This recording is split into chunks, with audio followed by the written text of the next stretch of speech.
Il y a une activité, si j'ose dire, pardon, qui concerne prioritairement les femmes, bien que les hommes n'en soient pas totalement épargnés, c'est la prostitution.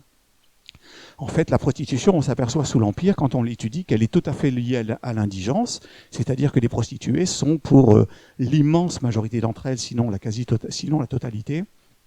les prostituées sont des femmes qui sont poussées à la prostitution par le manque de ressources et par l'absolue nécessité de se procurer un revenu en vendant leur corps parce qu'elles ne peuvent pas faire autre chose. Dans la période napoléonienne, l'évolution de la prostitution, elle est assez nette.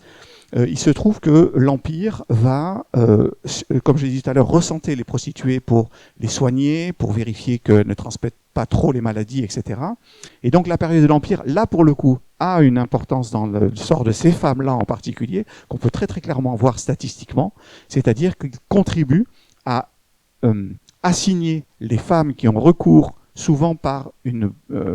poussées par la pauvreté, qui ont recours à la prostitution, l'Empire contribue à les assigner à cette fonction de prostituée. Et on les voit assignés à des maisons, à des bordels, tenus d'ailleurs la plupart du temps par des femmes maquerelles,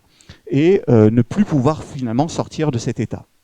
La prostitution, c'est, alors là, je rejoins un petit peu le domaine de l'anecdote dont parlait Jean-Claude tout à l'heure, mais la prostitution, c'est Napoléon lui-même qui nous en donne un témoignage. On sait, par ses témoignages personnels, qu'il a été déniaisé à l'âge de 18 ans par une prostituée du Palais Royal.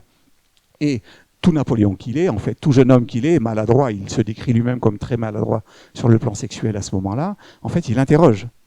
cette prostituée à laquelle il a recours, et il raconte lui-même que cette prostituée lui dit avoir été poussée à la prostitution parce qu'elle est partie de sa région d'origine après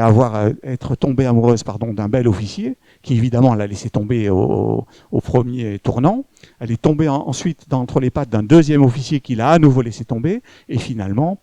loin de sa famille, loin de ses solidarités locales, abandonnée dans une grande ville, Paris, 2 fois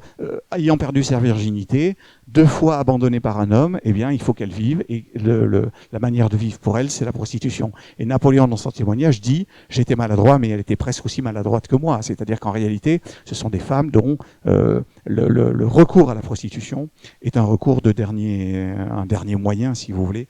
pour assurer la survie.